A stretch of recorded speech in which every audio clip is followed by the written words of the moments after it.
Okay, Alan, I'm running the engine off the boiler, and just go over a couple things on the engine.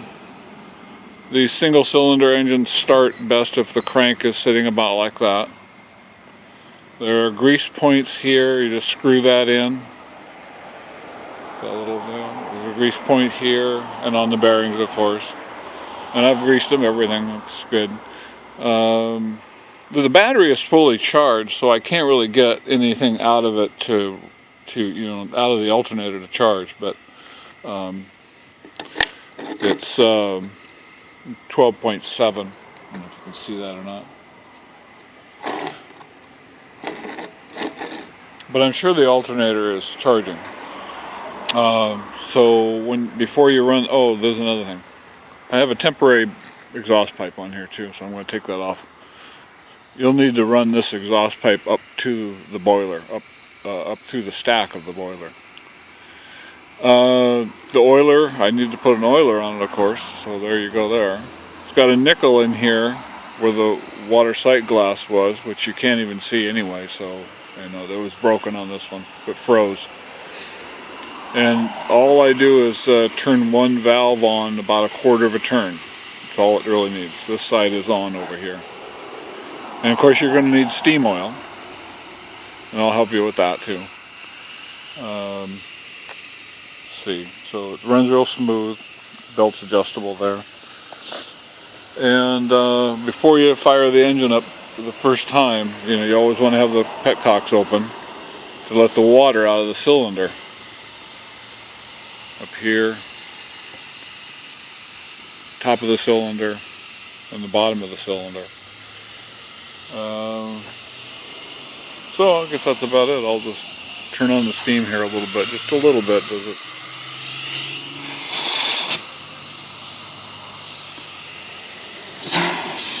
Just blowing all that water out of there right now.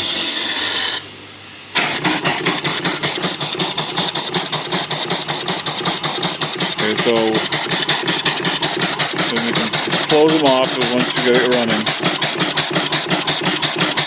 It's normal for a steam engine.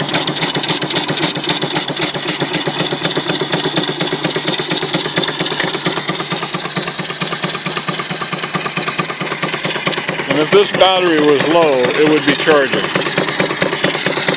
But of course it's not. It's fully charged. So the alternator is working, but it's not working.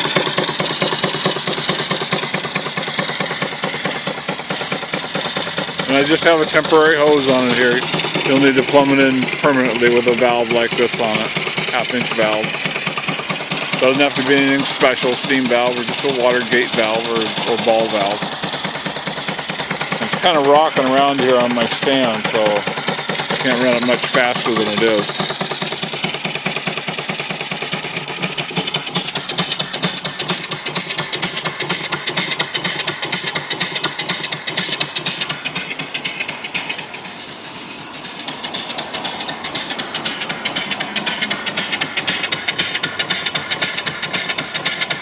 This is the drain, because water will build up inside of the tank here. You want to make sure you drain that out of it so it doesn't freeze.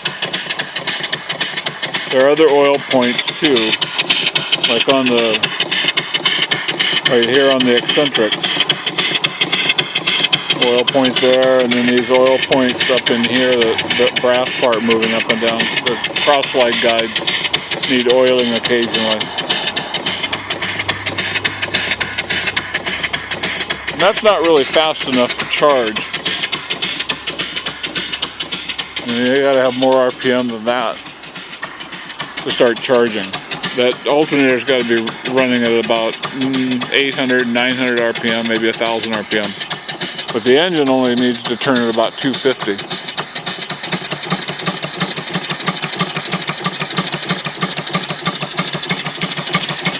If it was on a stable platform, then that wouldn't bounce up and down on my table here. And the battery is just temporary. It's just my one off my trailer. I can't ship the battery. And you probably have a set of batteries that you're going to charge anyway. So, everything's working good. Boiler's running good. It's been maybe 40 minutes and it's up to 85 pounds, but I've been running the engine here and this boiler keeps up with the use of the steam off the engine really well.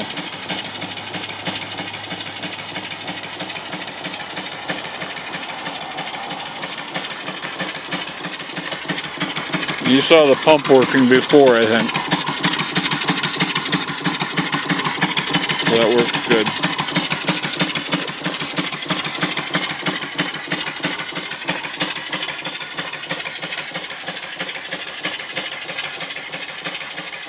That's about it.